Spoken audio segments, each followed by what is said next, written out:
Hello and welcome to The Generational Gamer. In this video we are going to talk about Psycho Dream for Steam. Now, I did recently cover it briefly for the upcoming Retrobit release if you want to have an actual cartridge for your SNES, but this is Psycho Dream on Steam, and I'm, in this particular case, using the Steam Deck. So I just want to go over what it is real fast. Sayaka Games provided me a code. I hope I'm not butchering their name too much. This is a formerly Japanese-only Super NES, I guess Super Famicom game.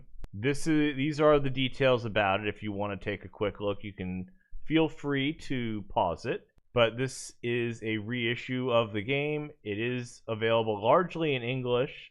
It does work absolutely fine on the Steam Deck. I've played it already. I haven't gotten very far in it. I have gotten a few achievements so far, but so far they're not particularly difficult to get. Anyway, let's go into the game. I am using a PlayStation controller on this, so it's very similar to the Super NES style, even though since it's using Steam input, it thinks it's an Xbox. But the Steam Deck knows better. So Sayaka Games, Shinyuden, and Idia. I've worked with Idia before. I like them. They've always been good to me. Alright, so you can play in either English or Japanese. And I'm just going to go through the options real fast. You can load save states.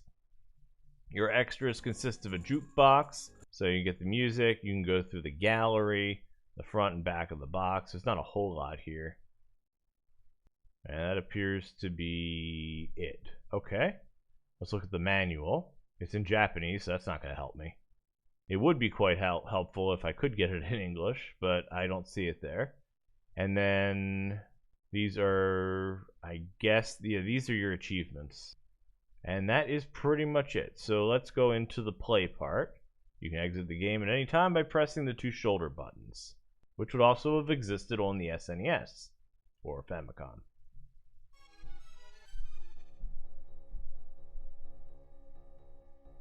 I don't know what's up with that. That was kind of janky. I don't know if it's trying to appear as something else. Let's look at the options here. Let's go into the settings. So, let's see. We can save. We got some cheats. So the game is kind of hard, so you may want to actually use some of these. You can reset all of your settings. So here, let's reset everything. And by default, these are the options. Okay? Okay. So let's start the game again. And it still looks kind of janky here. I mean, I'm not a fan of the main screen. And I'm pretty sure that's not how it looks on other things I've looked at. So you've got 3 levels of play, sound, and exit. Okay, great.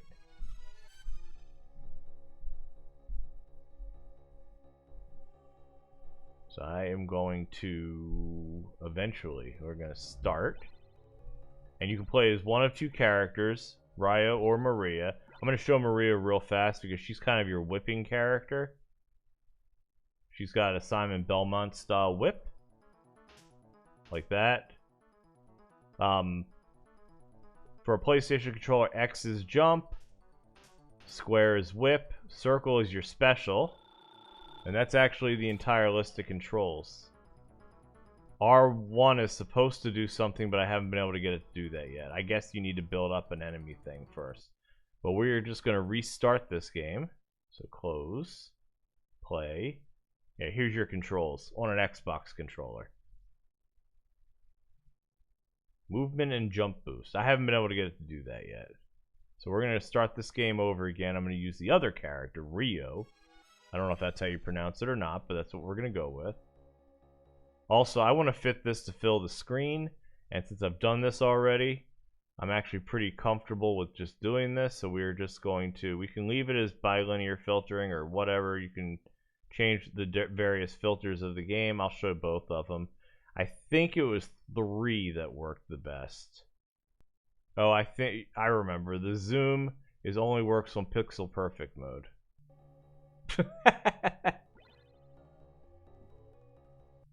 I may have to restart. Maybe that's it. And I'm not really interested in the story. But Ryu's got a sword. The music's okay. The graphics would have been beautiful back in 1992, which is when this game was released.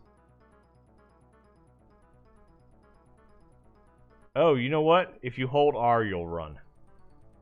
And it makes you move faster. Clearly. So you want to stand up there. You do not want to get down. But you can use that and you get some nice Mode 7 graphics. And we'll just get out of here because I don't feel like dying. So I got some kind of new weapon. Grab that because we need more power. If you don't understand the reference, it's from Tim Allen, his comedy, and his first TV show, Home Improvement.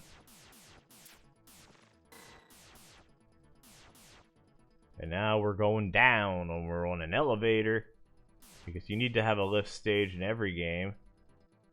And we are once again going to try to get this screen to fill out. There we go. I knew it was something. I couldn't remember what it was. So it's pixel perfect. Now we can use some other effects too. So here, let's go back. And we'll go back to video. And let's change it to nearest neighbor and see if it looks any different. Probably not. Oh, it's I see it. It has more of an edge to it. Oop, you can't jump on them. Just so you know. This actually looks more 16-bit, I think. I don't know where it wants me to go. Oh, I can go here. Who knew? I guess we're going this way. There. Cool. Alright, we gotta get rid of that. Let's see that one. This actually does look the best. Let's get some green. That's a shield.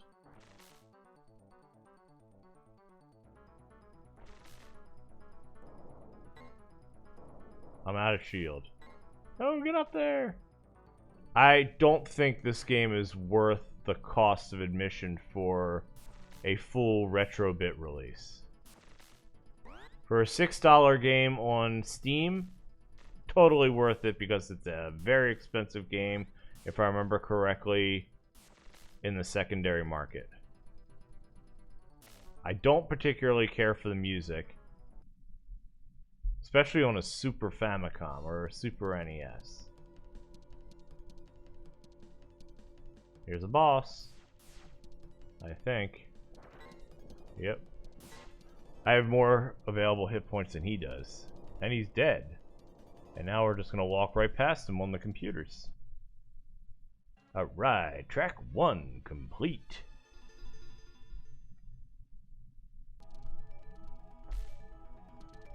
The sounds on this one are a lot better. I don't... So, with a game like this, you really want to have, right at the very beginning, you want to have the best soundtrack. Like Nexer. If you've never played Nexer, it has one of the best opening tracks. And I think this game probably should have done that. And here's the other thing. I wonder if any of the sound issues that I'm hearing right here are related to the fact I'm playing it on a Steam Deck. But the advantage of playing it on Steam over, say, an Xbox, or not an Xbox too, it doesn't really matter. Pick your game console.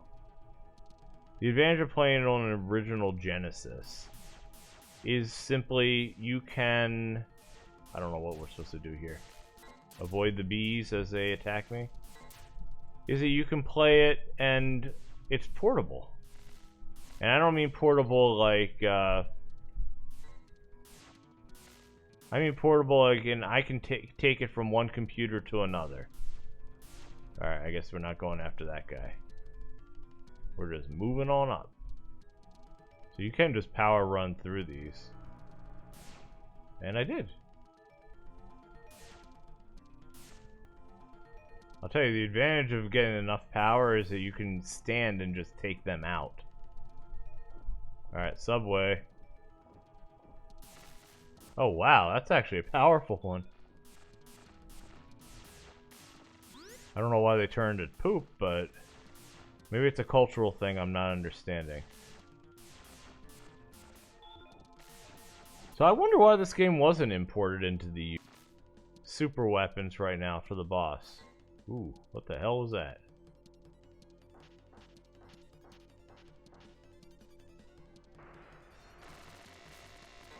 Alright, we obviously don't want to get hit by that.